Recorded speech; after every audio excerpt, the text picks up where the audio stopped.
وصنعت كائنا حيا نرى لم نزد إلا يقينا بالإله لم نزد.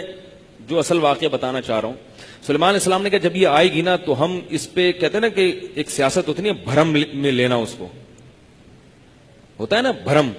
تو حضرت سلیمان علیہ السلام نے کیا کیا کہ اس پر ہمارے بھرم بہت اچھے پڑے، اس کا تخت اٹھا کے لے آؤ، کیونکہ اتنا بڑا تخت وہاں سے ہو کے یہاں آ نہیں سکتا اسباب کی دنیا میں. وہ جب اپنا تخت یہاں دیکھے گی تو وہ نبوت پہ اور یقین کر لے گی کہ یہ سلیمان کا کام نہیں ہے بلکہ یہ کس کا کام ہے؟ اللہ کا. تو اللہ کی مدد ان کے ساتھ ہے. تو اب دیکھو جو میں اصل بتانا چاہ رہا ہوں واقعہ، حضرت سلیمان نے کہا کہ ایکم یاتینی بعرشھا قبل ان یاتونی مسلمین. اس کے یہاں پہنچنے سے پہلے کون اس کا تخت اٹھا کے لائے گا؟ جن کھڑا ہوا.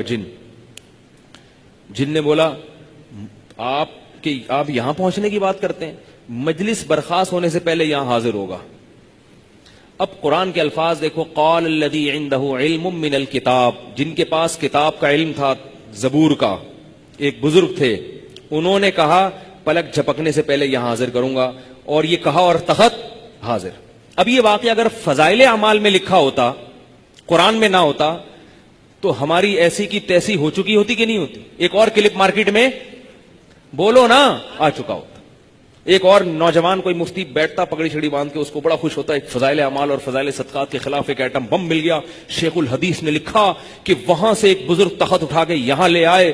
پھر قرآن کی آیتیں کہ یہ تو مردہ ہیں، یہ تو انسان ہیں، ان کو تو یہ نہیں پتا کہ زندگی کب ہوگی، یہ شرک پھیلا رہی ہے فضائل اعمال. اور تبلیغی جماعت پوری دنیا میں کس کی دعوت لے کے گھوم رہی ہے؟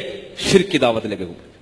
سب ایسے ہی شیخ الحدیث نے لکھا. پھر وہ جو ہمارے حضرت ہیں پیر و مرشد توصیف الرحمان صاحب، وہ تو خوشی سے ان کی تو نیند ہی اڑ جاتی رات. کہتے یار صبح اٹھتے ہی سب سے پہلے کیا کرنا ہے؟ کلپ تیار کو.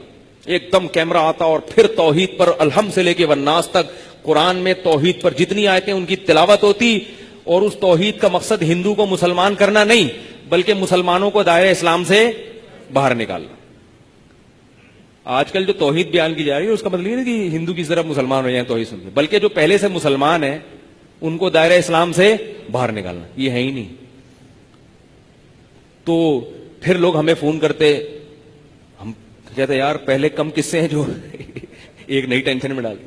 تو یہ وہ لوگ ہیں بیچارے جن کے پاس علم نہیں ہے. آئی بات سامنے؟ علم نہیں ہے، فارغ ترین لوگ ہیں. فضائل اعمال پہ زیادہ جو کرامتیں ہیں نا اس پہ یہ اعتراض کیا جا سکتا ہے کہ بھئی ان کی سند مستند نہیں ہے. آئی بس جو زیادہ اعتراض ہو سکتا ہے کہ حضرت شیخ الحدیث نے جو کرامتوں کے اتنے واقعات لکھے ہیں اس کی کوئی سند نہیں ہے. تو اس کا شیخ الحدیث جواب دے سکتے تھے کہ بھئی میں نے جن کتابوں سے نقل کیے مجھے ان پر اعتماد ہے، اگر کسی کو اعتماد نہیں ہے تو قبول نہ کرے، ختم ہو گئی. بھئی ایک واقعہ مجھے لگ رہا ہوتا ہے کہ صحیح ہے، آپ کو لگ رہا ہوتا ہے کہ صحیح نہیں ہے، تو بس اس سے زیادہ اس کی حقیقت، جو فضائل صدقات پہ اعتراض کیے جاتے ہیں ان کی حقیقت اس سے زیادہ نہیں ہے کہ وہ سب کرامتوں کے واقعے ہیں.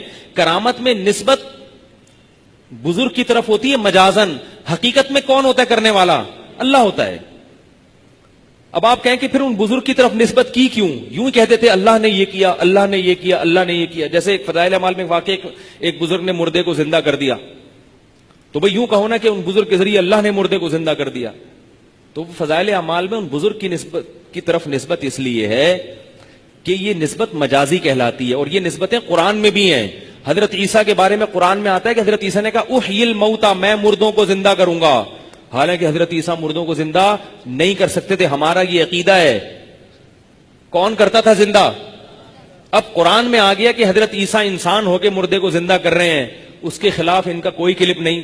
فضائل صدقات میں آ گیا کہ فلاں شخص کے ہاتھ پہ مردہ زندہ ہوا، ان کے خلاف سینکڑوں کلپ ملیں گے آپ کو. فرق صرف اتنا ہے کہ قرآن میں آنے سے ہمیں یہ پتا چلتا ہے کہ یہ واقعہ یقینی ہے، حضرت عیسیٰ نے مردے کو واقعی زندہ کیا. فضائل اعمال یا فضائل صدقات میں آنے سے یقینی نہیں کہہ سکتے، ہو سکتا ہے غلط واقعہ ہو.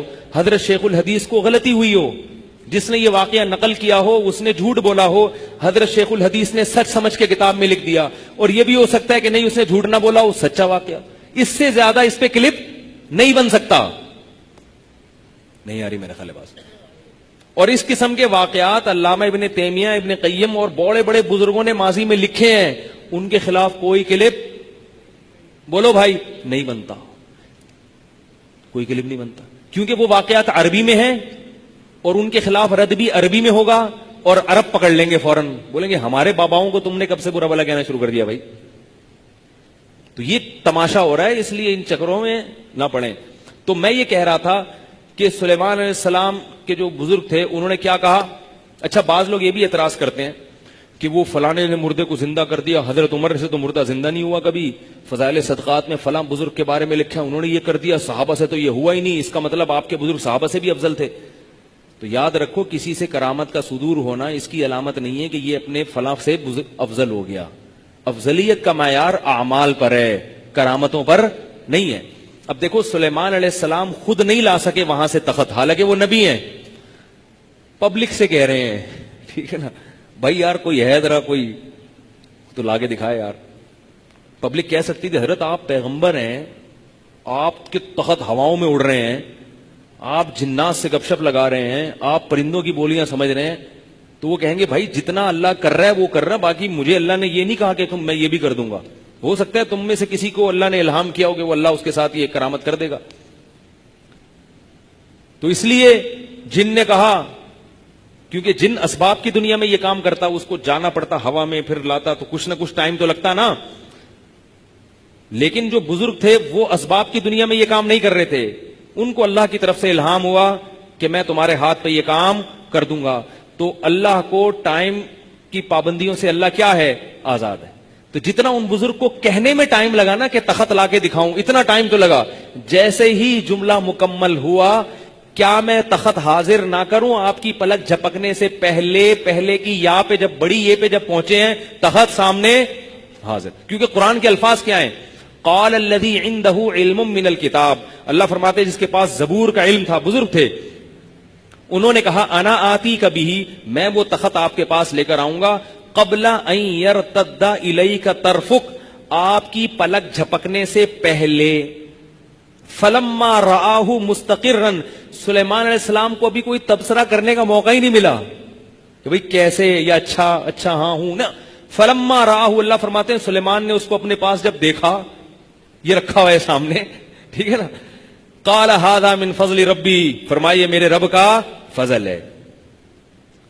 اب دیکھو جو میں دعویٰ کر رہا ہوں نا، سب دعووں کی دلیل اس آیت میں موجود ہے. وہ بزرگ کہہ رہے ہیں میں لے کر آؤں گا، اور سلیمان کیا کہہ رہے ہیں؟ یہ اللہ کا فضل ہے. حضرت سلیمان سمجھتے تھے کہ یہ نہیں لے کر آئے، کون لایا ہے؟ اللہ. لیکن حضرت سلیمان نے اس کو یہ بھی نہیں کہا ان بزرگ کو کہ جب اللہ لا رہا ہے تو تم یہ کیوں کہہ رہے ہو کہ میں لے کر آؤں گا؟ تمہیں تو یہ کہنا چاہیے تھا کہ کون لائے گا؟ اللہ. بھائی اس لیے کہ وہ جو کہہ رہے ہیں میں لے کر آؤں گا تو مطلب لائے گا اللہ، ہاتھ کس کا ہوگا؟ میرا استعمال ہوگا، آرڈر میرا استعمال ہوگا، زبان میری چلے گی، بھئی آ جا، کچھ بولا ہوگا انہوں نے، آ جا، وہ تخت آ گیا. تو فضائل صدقات یا فضائل اعمال میں بھی جن بزرگوں کی طرف نسبتیں، مردہ زندہ کر دیا، یہ کر دیا، وہ کشتی یہاں سے اٹھا کے وہاں لگا دی، ایسی چیزیں ہمارے اکابر کی کتابوں سے نکال کے ان پہ کفر کے فتوے لگاتے ہیں.